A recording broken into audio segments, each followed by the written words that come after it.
إن الحمد لله نحمده ونستعينه ونستغفره ونعوذ بالله من شرور أنفسنا ومن سيئات أعمالنا من يهده الله فلا مضل له ومن يضلل فلا هادي له أشهد أن لا إله إلا الله وحده لا شريك له وأشهد أن محمدا عبده ورسوله وبعد.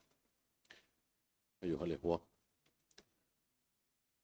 salah satu musibah yang menimpa kaum muslimin hari ini, bahkan ini musibah terbesar, bukan gempa bumi, bukan tanah longsor, bukan tsunami, bukan kaum muslimin dibantai oleh Yahudi. Itu semua musibah besar, tapi ada yang lebih besar. Apa? Apa kira-kira? Kaum muslimin tidak faham dengan ajaran Islam.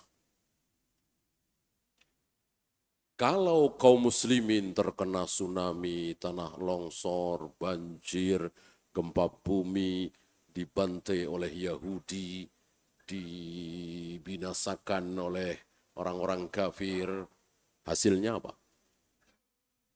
Hasilnya apa? Iya, mati syahid. Mati syahid, surga. Lah kalau tidak faham terhadap ajaran Islam, dikira sunnah, dikira ajaran Islam, dikira ajaran Nabi, padahal bid'ah dilakukan. Akhirnya masuk apa? Akhirnya masuk kemana? Neraka. Neraka. Ini musibah besar. Ya. Maka jangan sampai kita tidak faham. Rugi sekali orang yang tidak faham itu. Ya, contoh jelasnya. Para pendeta, para pastor, para biksu, para tokoh agama kafir, mereka kan nggak paham. Kalau Tuhan itu Allah, kalau Tuhan yang berhak disembah itu satu, yaitu Allah, mengutus seorang manusia bernama Muhammad bin Abdullah, disuruh mengikuti beliau, mereka kan nggak paham, nggak tahu kan? Padahal mereka banyak yang baik, dermawan, bahkan ada yang dibela-belain nggak nikah.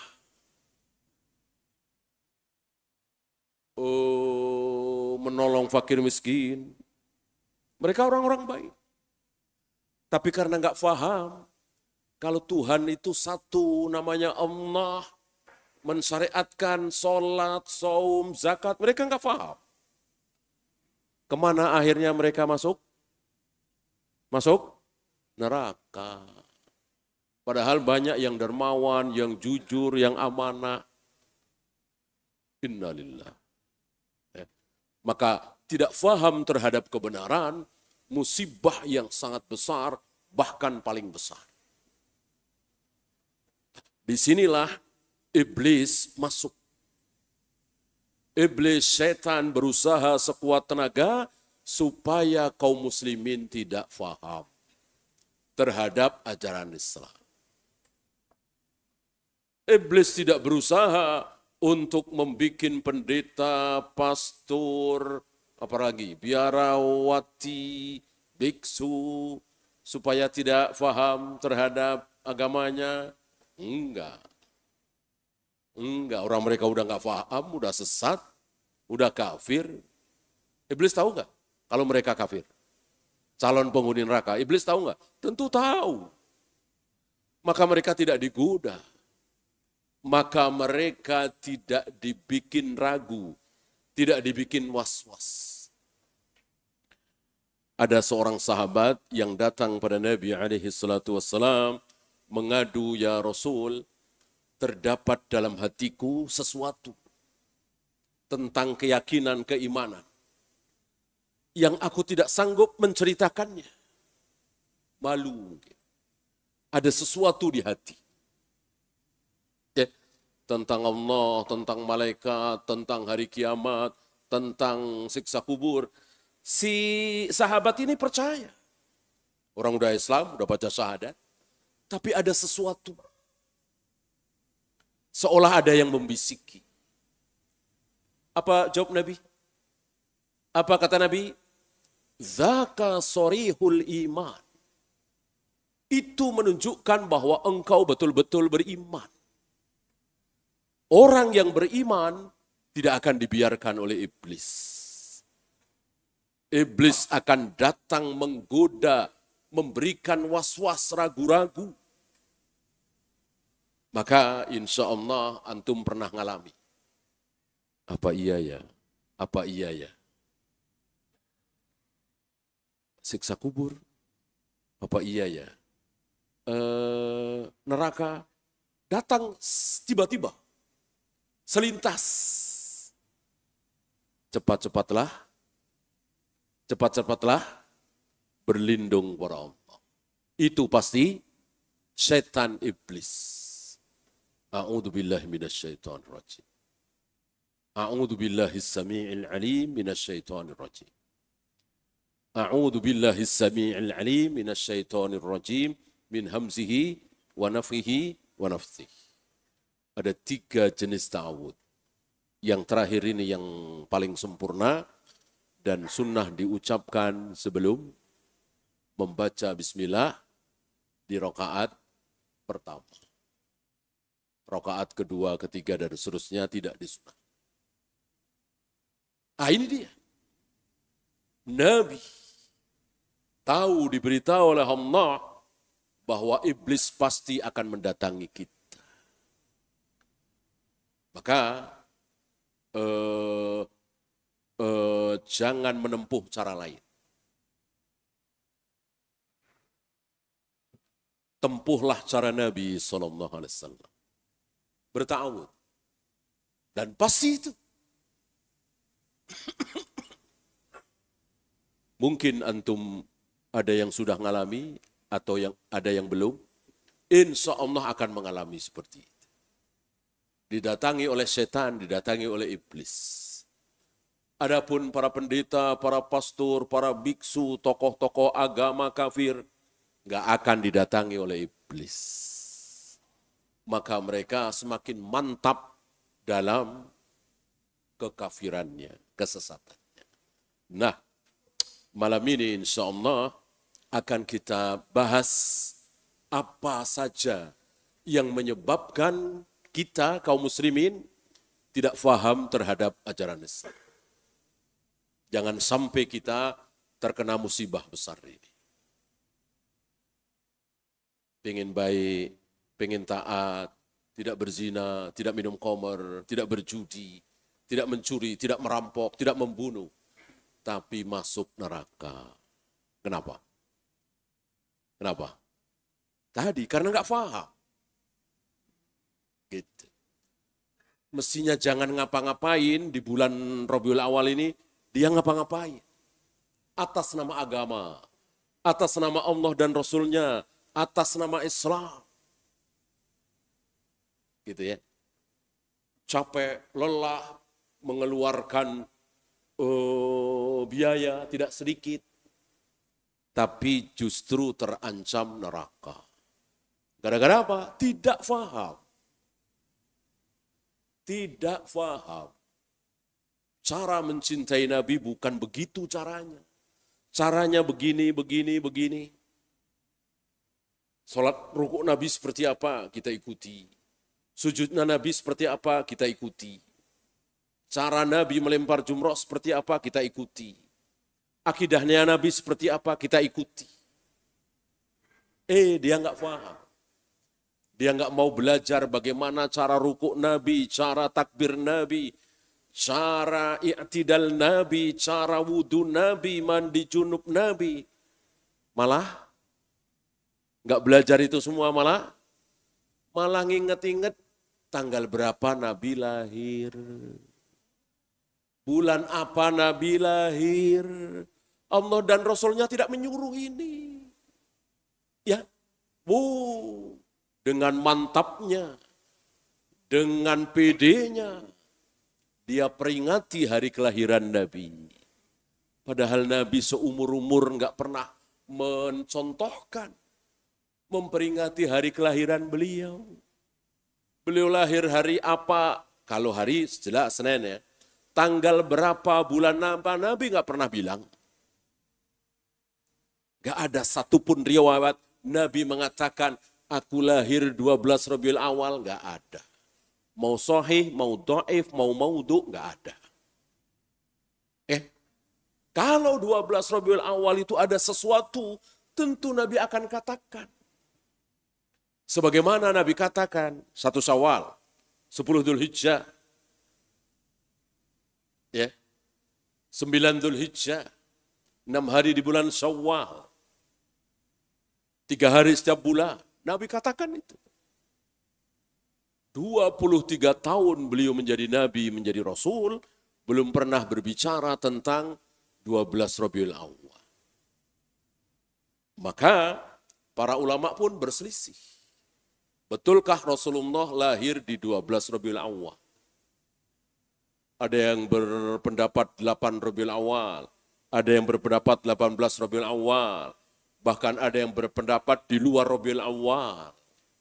Ya, karena Nabi tidak mengatakan. Ya. Dan ketika Nabi lahir, sudah adakah yang tahu manusia? Ada yang tahu? Kalau beliau akan menjadi manusia termulia di muka bumi, Nabi terakhir, Rasul terakhir. Ada yang tahu? Ya enggak ada. Enggak ada. Ya. Kalau pada tahu, tentu akan dicatat. Enggak ada yang tahu. Kecuali Allah Rabbul Alamin.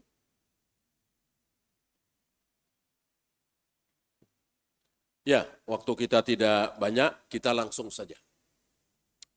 Apa yang terbesar pertama kali yang menyebabkan kita kaum muslimin tidak faham terhadap ajaran Islam?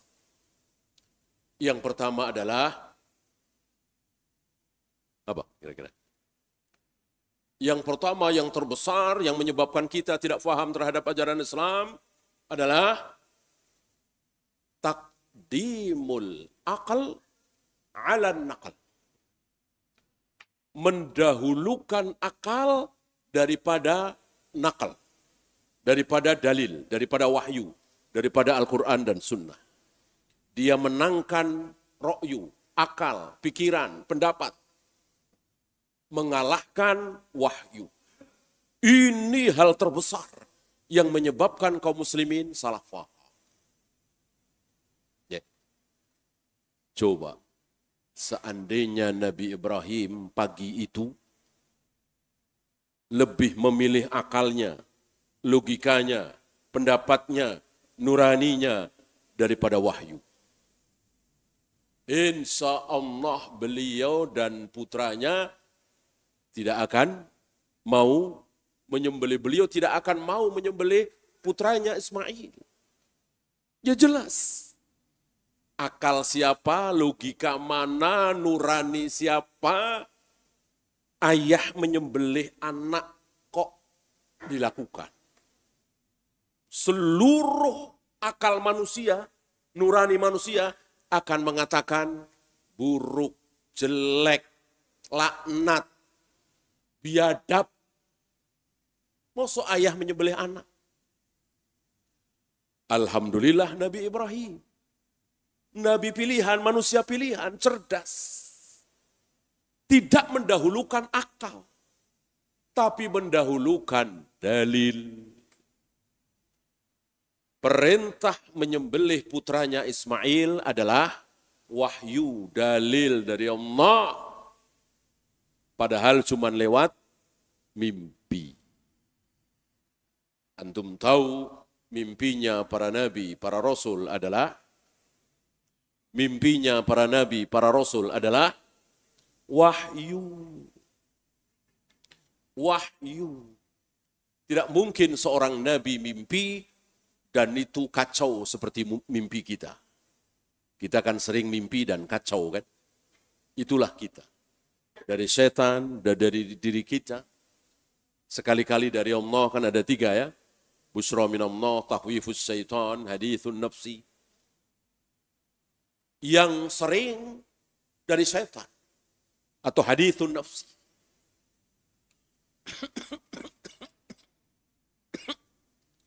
Adapun para nabi, para rasul, tidak. Setiap kali seorang nabi bermimpi, itu pasti wahyu. Ya. Makanya beliau faham. Beliau amalkan mimpinya. Beliau sembelih Ismail dan benar. Beliau siap menyembelih, Ismail siap disembelih, dan detik-detik ketika pisaunya, goloknya Ibrahim sudah menempel di lehernya Ismail, Ismail berpesan, jangan hadapkan wajahku ke arahmu, wahai ayah. Aku khawatir engkau tidak tega saat aku kesakitan. Ya, tutup wajahku, intinya jangan sampai gagal. Gitu. Jangan sampai engkau sebagai seorang manusia, ayah, tidak tega menyaksikan anaknya menderita kesakitan akibat ulah tangannya sendiri. Di saat seperti itu, datanglah Jibril, utusan Allah, membawa ganti. Berarti kan benar pemahaman Ibrahim benar. Coba kalau Ibrahim seperti kaum kita, ini maksudnya apa ya? Dipikir, maksudnya suruh menyembelih hawa nafsu. Kita kan suka begitu tuh ya. Kita sembelih hawa nafsu kita. Kita matikan hawa nafsu kita. Hawa nafsu saya, hawa nafsu Ismail harus dimatikan. Itu kaum kita. Apa istilahnya? Takwil. Bolehkah? Tidak boleh. Tidak boleh, ini hal gaib dan itu perintah Allah. Kalau betul perintah Allah suruh menyembelih hawa nafsu, ya apa susahnya? Matikan hawa nafsumu. Kan begitu. Nyuruh sembelih. Ya. Kalau betul Allah turun ke langit dunia setiap sepertiga malam, yang turun cuman rahmatnya. Apa beratnya Allah mengatakan, aku turunkan rahmatku di sepertiga malam terakhir. Apa beratnya Allah mengatakan seperti itu? Kalau betul yang dimaksud yang turun adalah rahmatnya. Kenapa Allah mesti mengatakan, aku turun ke langit dunia setiap sepertiga malam? Mencari siapapun yang sedang berdoa, akan aku beri. Siapapun yang sedang mohon ampun, akan aku ampun. Kaum kita begitu.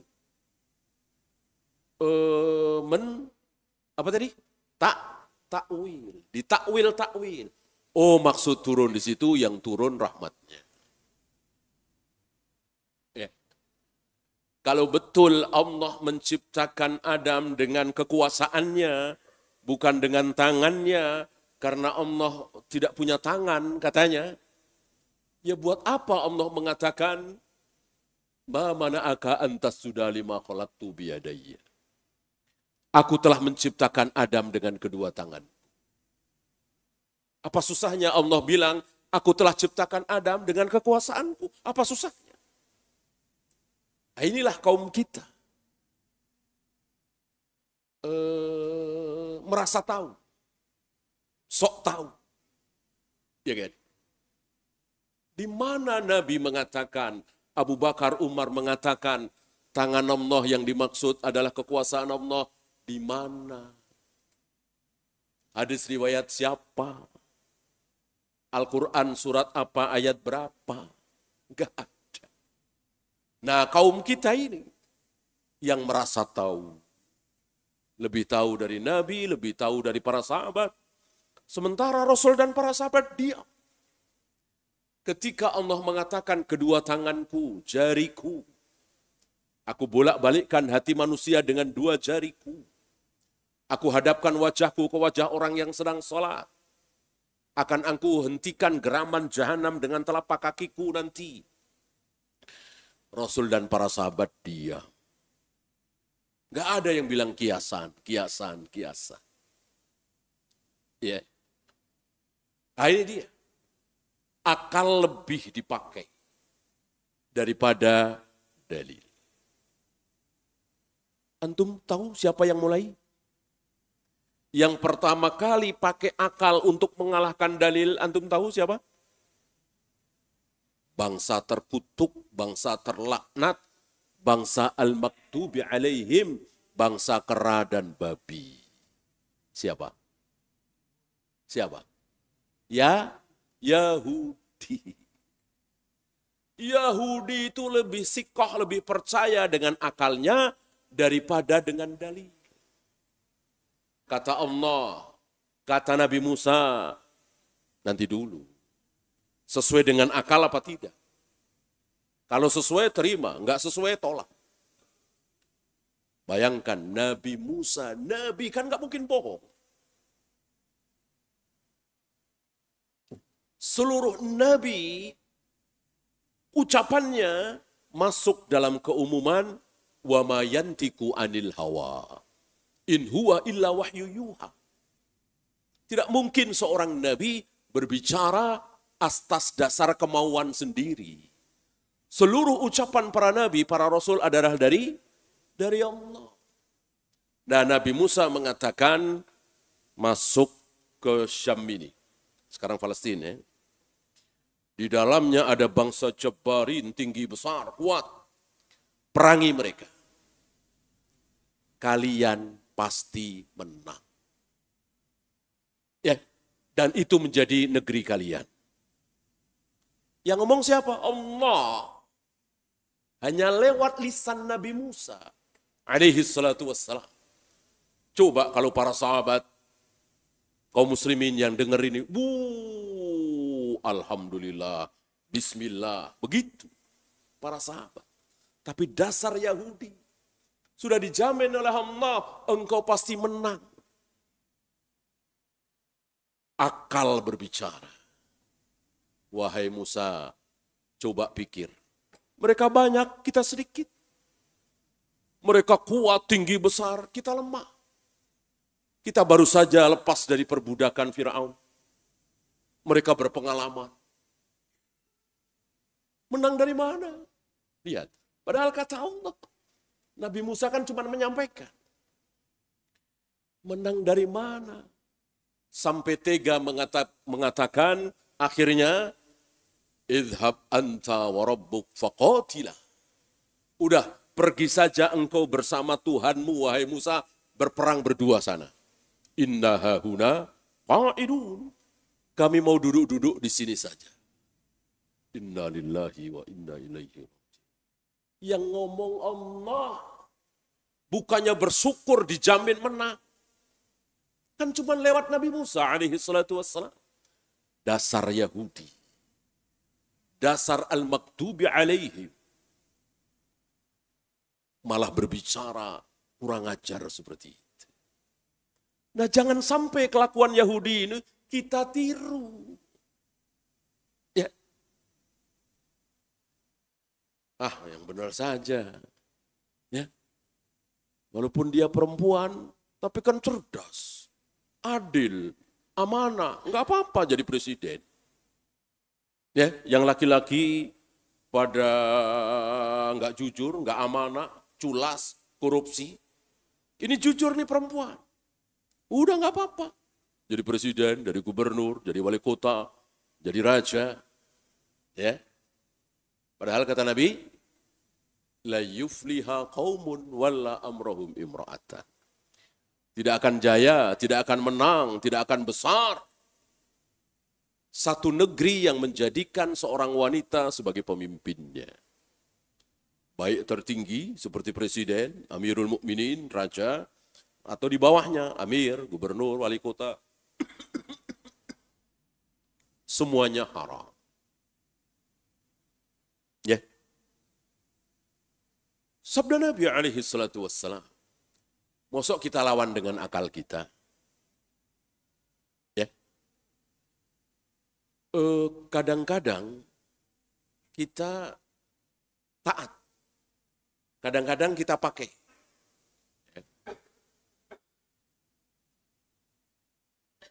Suami istri.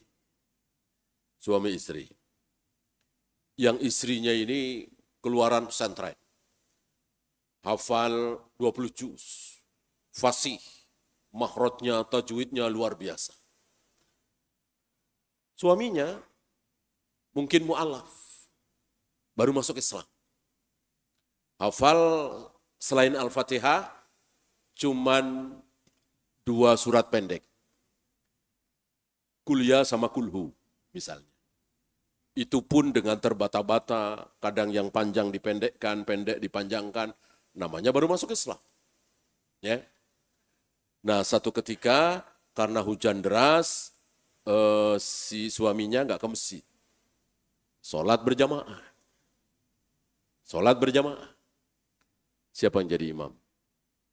Iya, suaminya. Kita semua terima ini, ya. Kenapa kita nggak pakai akal kita? Coba pakai akal. Ya. Kan nggak ada orang ini. Ya kan? Lebih fasih istrinya. Makhrajnya, tajwidnya. Kenapa nggak istrinya jadi imam? Kadang kita terima. Kenapa yang ini nggak terima? Kan sama-sama sabda Nabi. Bahwa perempuan haram jadi imam. Kalau makmumnya ada yang laki-laki. Kenapa perempuan haram jadi presiden, gubernur, wali kota? Enggak sami'na wa ata'na, kan aneh. Ya, pilih-pilih. Apa bedanya? Sama-sama sabda Nabi. Sama-sama dari Allah. Kenapa? Gara-gara apa? Kira-kira. Ya itu tadi. Mendewa-dewakan akal. Memilih akal daripada dalil. Akal mereka mengatakan, ya apa salahnya perempuan? Orang dia cerdas, amanah, jujur, tidak culas, tidak korupsi. Daripada yang laki-laki korupsi, ya, akal. Akal.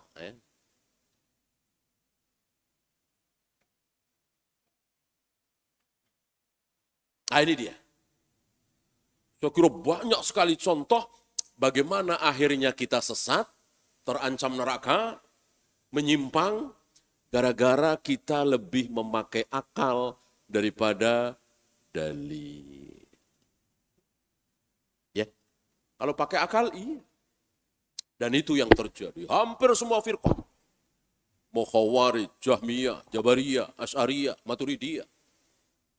Rata-rata mereka mendahulukan akal daripada dalil. Dengan mereka mendahulukan akal daripada dalil, jadilah Asy'ariyah. Jadilah Maturidiyah. Jadilah Khawarij. Dan seterusnya. Lebih mengedepankan akal.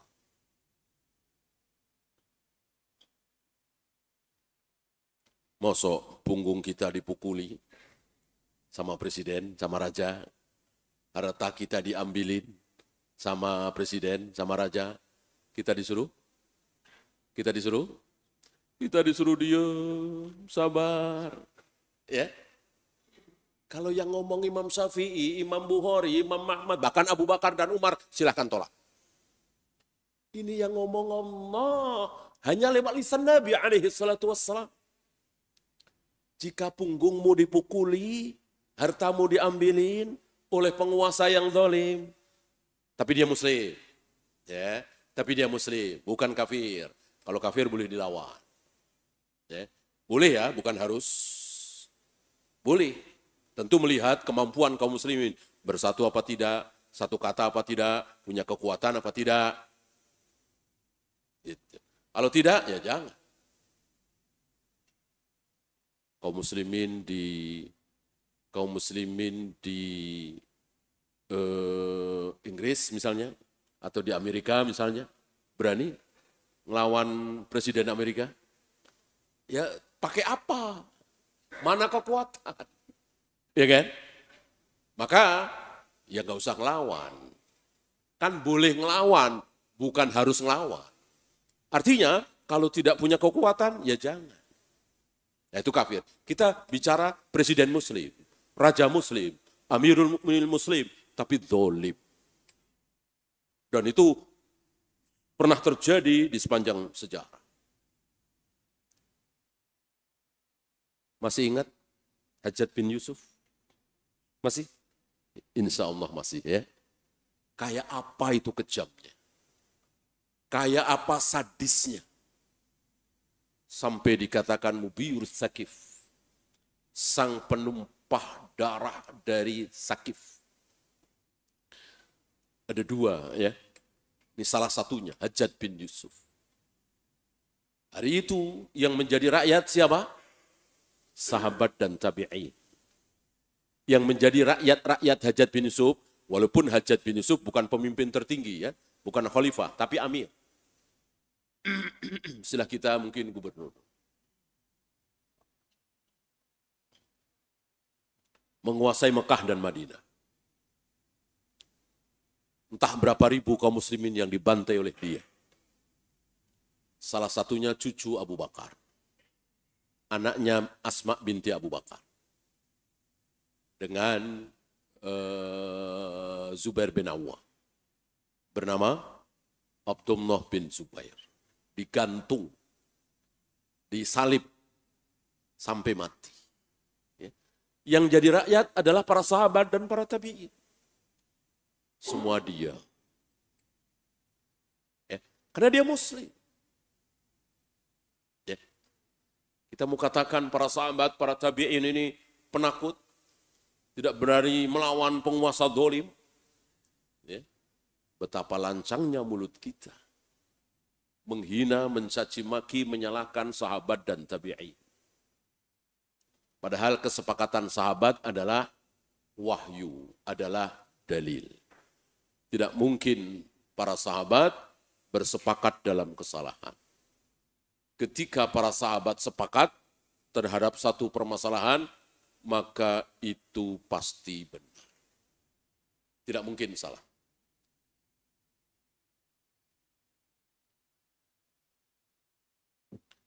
Ya, inilah yang pertama. Yang menyebabkan sebagian kaum muslimin tidak faham terhadap ajaran Islam itu sendiri. Ya, seperti yang kita saksikan.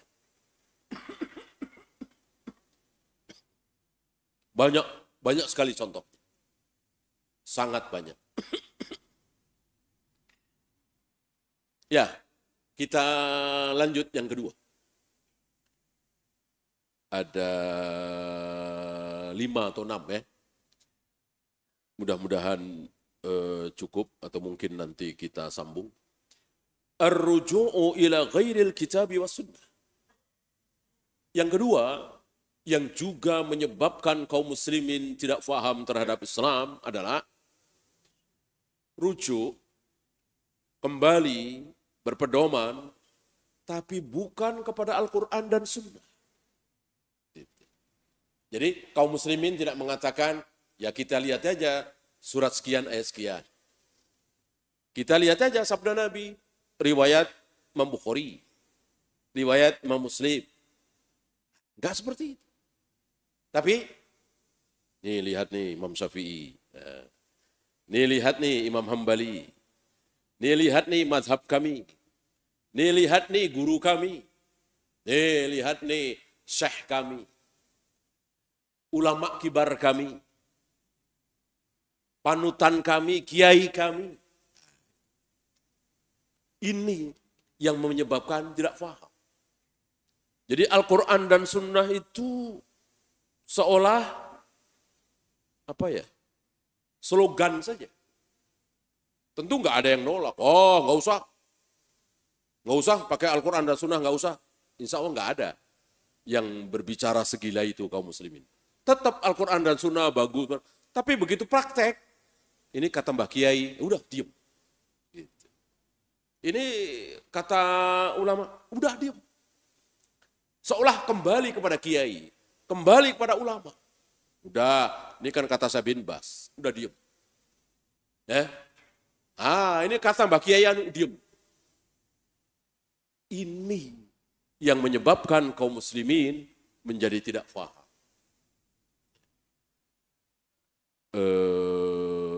Para pelajar di negeri kita ini, pesantren manapun, mau pesantren sunnah, pesantren bid'ah, lembaga keagamaan manapun, insya Allah mereka baca hadis, tahu bahwa Rasulullah berjenggot apa pelontos. Kira-kira mereka tahu nggak? Rasul, Abu Bakar, Umar, Imam Syafi'i berjenggot, mereka tahu nggak? Insya Allah tahu. Insya Allah tahu. Nggak usah Rasul para sahabat. Pangeran Diponegoro jenggot nggak? Imam Bonjol berjenggot. Bahkan Hasyim Asy'ari berjenggot nggak? Semuanya berjenggot. Ya, dan baca hadisnya ada. Gitu. Tapi kenapa? Mereka pada motong jenggot. Murid-muridnya, guru-gurunya. Kenapa? Mereka kembali kepada kiai. Kiai kami motong jenggot. Kiai kami nggak memanjangkan jenggot. Mosok kiai salah. Ini racun. Ini yang bikin tidak paham. Seolah kiai itu pasti benar. Ya. Jangankan kiai, Imam Syafi'i, Imam Bukhari, Imam Ahmad, Imam Malik, bahkan Abu Bakar dan Umar, maksum apa tidak? Tidak maksum. Bisa benar, bisa salah. Insya Allah antum tahu. Salah satu ya, contoh aja ya. Kesalahan Imam Malik apa? Ini pelajar pasti tahu. Beliau mengatakan puasa 6 hari di bulan Syawal nggak ada sunnahnya. Berarti bid'ah kan? Ada di kitab beliau Al-Muwatta. Kesalahan Imam Hanafi, Abu Hanifah. Wanita boleh nikah walaupun tanpa wali. Terkenal sekali pendapat beliau. Masuk kita mau bilang, benarlah, masuk beliau salah. Kalau begitu Nabi salah dong. Man nakaha bi ghairi waliyin wa syahidai adlin fanikahuha batilun fanikahuha batilun fanikahuha batil. Barang siapa wanita yang menikah tanpa wali, tanpa 2 orang saksi yang adil, maka nikahnya batal, nikahnya batal, nikahnya batal. Sabda Nabi alaihi salatu wassalam kita tinggalkan karena kita silau dengan ucapan Imam Hanafi bahwa boleh seorang wanita nikah tanpa wali. Itu yang bikin menjadi tidak paham. Seolah kalau, ini kata Imam Syafi'i, itu kata Syekh bin Bas, ini kata Majelis Ulama, ini kesepakatan kibar ulama, seolah selesai. Enggak selesai. Kalau ini ayatnya, ini hadisnya, baru selesai. Kita harus diem. Walaupun itu yang bawa ayat, yang bawa hadis anak kita, senior kita, mahasiswa kita, kita dosen, dia baru masuk semester 1 misalnya. Tapi bawa ayat, bawa hadis. Kita wajib menundukkan kepala. Kita takzim terhadap ayatnya, terhadap hadisnya. Kebetulan yang membawakan si bocah itu. Mestinya seperti itu. Jadi tunduk terhadap dalil. Hari ini sekali lagi sekedar slogan. Ya. Tidak betul-betul diamalkan dengan sebenarnya. Akhirnya yaitu tadi. Menjadi tidak faham. Ya. Bahkan ada 2 sahabat besar salah bersamaan. Yaitu Ibnu Abbas dan Ali bin Abi Thalib. Tentang seorang wanita yang hamil ditinggal mati oleh suami. Beliau berdua, Ali bin Abi Thalib dan Ibnu Abbas, berpendapat iddahnya adalah yang terpanjang. yang terpanjang. Ya. Yang paling panjang yang mana? Misalnya yang paling panjang kok melahirkan, ya begitu melahirkan, idah baru selesai. Yang paling panjang kok wanita ditinggal mati suami, idahnya berapa? 4 bulan 10 hari. Kalau 4 bulan 10 hari yang terpanjang, itu yang dipakai. Dan ternyata salah. Ya, silahkan azan dulu. Wassallallahu ala Muhammadin sallallahu alaihi wasallam. Wa akhiru da'wana alhamdulillah. Bismillahirrahmanirrahim.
Alhamdulillah, salatu wassalamu ala rasulillah, la hawla wa la quwwata illa billah, wa ba'd. Sebelum bersoal jawab, kita lanjut sedikit ya, bahwa penyakit yang menyebabkan kita tidak faham terhadap ajaran Islam yang kedua adalah kembali kepada ulama masing-masing, tokoh masing-masing, madhab masing-masing. Ini penyakit yang luar biasa. Penyakit manhaj. Ya. Sementara tadi saya katakan, sekelas Ali bin Abi Thalib dan Ibnu Abbas itu salah bersamaan, sepakat dalam kesalahan. Tapi tidak semua sahabat ya. 2 orang sahabat ini. Dalam masalah iddah wanita hamil yang ditinggal mati oleh suaminya. Antum tahu wanita hamil itu masa iddahnya, kalau dia ceraikan suami ya, berapa? Kapan? Sampai dia melahirkan.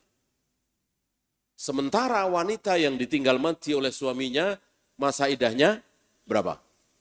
Nah, arba'ata asyurin wa asyra. 4 bulan 10 hari. Nah, ada kasus seorang wanita hamil sekaligus suaminya meninggal. Gimana nih? Nah, dua sahabat besar ini salah. Karena apa? Karena yang benar adalah sampai melahirkan. Apa? Dari Subai'ah namanya, seorang sahabiah namanya Subai'ah. Dia hamil dan suaminya meninggal. Kira-kira seminggu, belum sampai seminggu, suaminya meninggal, dia melahirkan. Setelah melahirkan, mungkin sehari atau 2 hari ya, dia keluar rumah, dia berdandan, dia ya berpenampilan sebagai wanita yang bukan masa idah. Masa idah kan haram berdandan. Haram keluar rumah, ya kan? Abangnya marah. Engkau masih masa idah. Kenapa keluar? Ternyata dia datang pada Nabi alaihi salatu wassalam dan Nabi membenarkan Subai'ah ini. Nabi membenarkan Subai'ah ini. Nabi alaihi salatu wassalam. Tentu itu dari Allah dan itulah dalil. Gitu ya. Kemudian Ibnu Mas'ud juga pernah salah dalam masalah menikahi wanita ahlul kitab. Ya. Utsman bin Affan pernah salah dalam masalah adzan Jumat 2 kali. Bahkan sekali Abu Bakar dan Umar pernah salah dalam masalah haji tamattu. Ya. Nah, kalau kita kembali kepada ulama, ya begitulah nasibnya. Karena ulama sekali lagi tidak maksum. Maka kembalilah kepada Al-Quran dan Sunnah.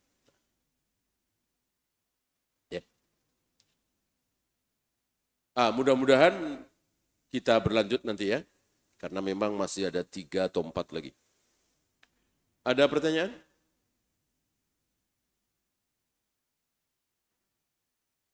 Buku apa dan karangan siapa yang Ustadz bacakan kajian saat ini? Kita belum masuk kitab ya, kita masih kajian tematik dengan pembahasan hal-hal yang menyebabkan kaum muslimin tidak paham terhadap ajaran Islam. Tentu ini dibahas oleh para ulama, terutama di kitab-kitab manhaj, tapi bertebaran. Hampir seluruh kitab akidah dan manhaj mengajarkan ini. Ya, maka saya ambil.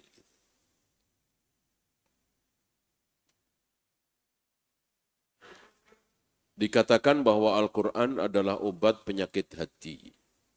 Bagaimana dalam kenyataannya juga dipakai mengobati penyakit fisik. Ini sebetulnya ini nanti nomor 3 ya, akan terjawab. Kita kan baru 2 nih. Nanti akan terjawab di poin ketiga. Ini sekilas saja ya. Bahwa betul si penanya ini ya, Syifa'un ma fis sudur.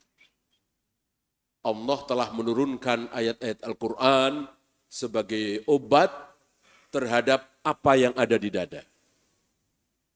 Penyakit yang ada di dada. Apa yang antum tahu penyakit yang ada di dada?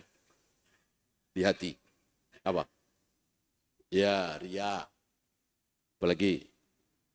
Ya, sum'ah. Apalagi? Hasad. Kalau istilah kita iri, dengki.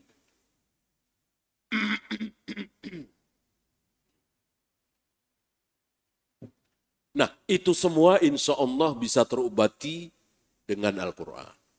Tentu mempelajarinya. Ya. Nah, bagaimana ada orang sakit panas, ada orang badannya meriang, suhu tinggi, lalu dibacakan ayat kursi misalnya, An-Nas misalnya, Al-Fatihah misalnya, suhu bisa turun. Di mana ini? Yang paling faham ayat Al-Quran siapa? Siapa? Tentu Rasul dan para sahabat.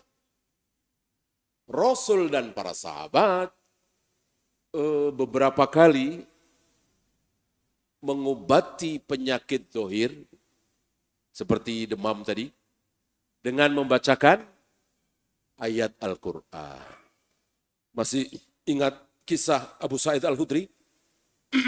Abu Sa'id Al-Khudri, masih ingat ya?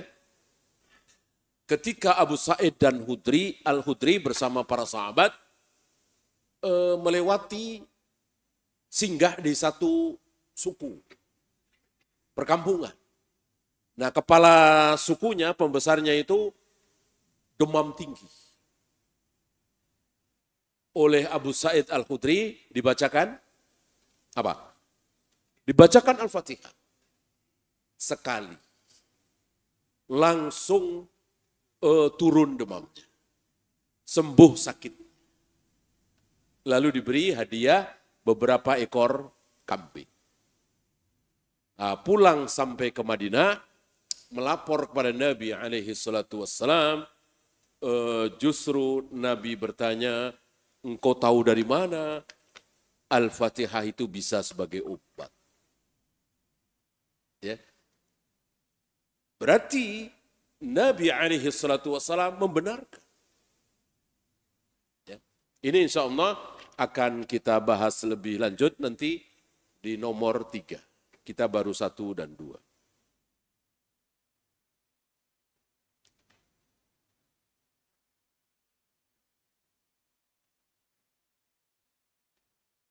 Apakah sah seorang janda menikah tanpa wali? Tidak sah. Tidak sah. Ya. Mana dalil? Ucapan Zainab binti Jahsy, salah satu istri Nabi SAW. Apa?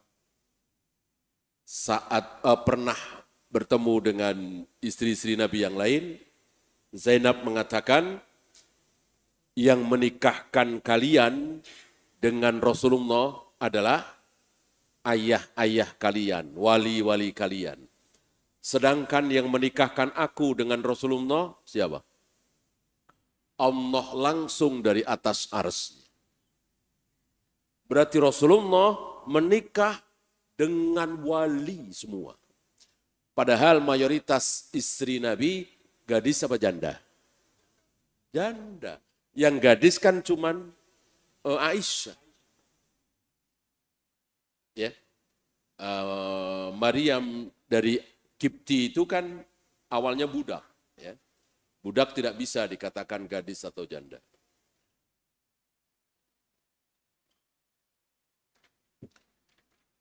Bagaimana hukum wanita kerja di luar negeri sebagai TKW membantu ekonomi keluarga? Hukum asal wanita bekerja halal apa haram? Hukum asalnya ya, tentu halal boleh. Kan nggak ada larangan satupun. Wahai para wanita, jangan kalian bekerja, kan nggak ada.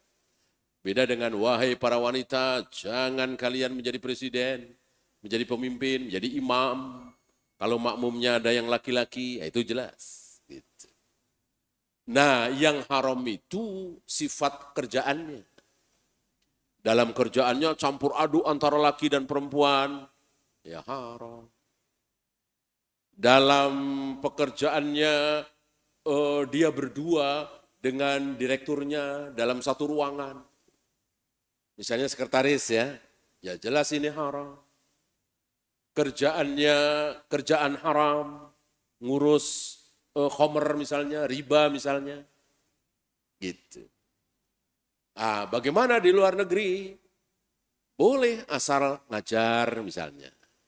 Tentu harus disertai, ditemani oleh mahram atau suaminya. Gitu. Jadi bolehkah TKW? Ya boleh-boleh saja. Bersama suami atau abang atau ayah atau paman atau adik laki-laki dan seterusnya. Ya, ya habis. Kita akhiri. Subhanakallahumma bihamdika asyhadu an la ilaha illa anta astaghfiruka wa atubu ilaik. Assalamualaikum warahmatullahi wabarakatuh.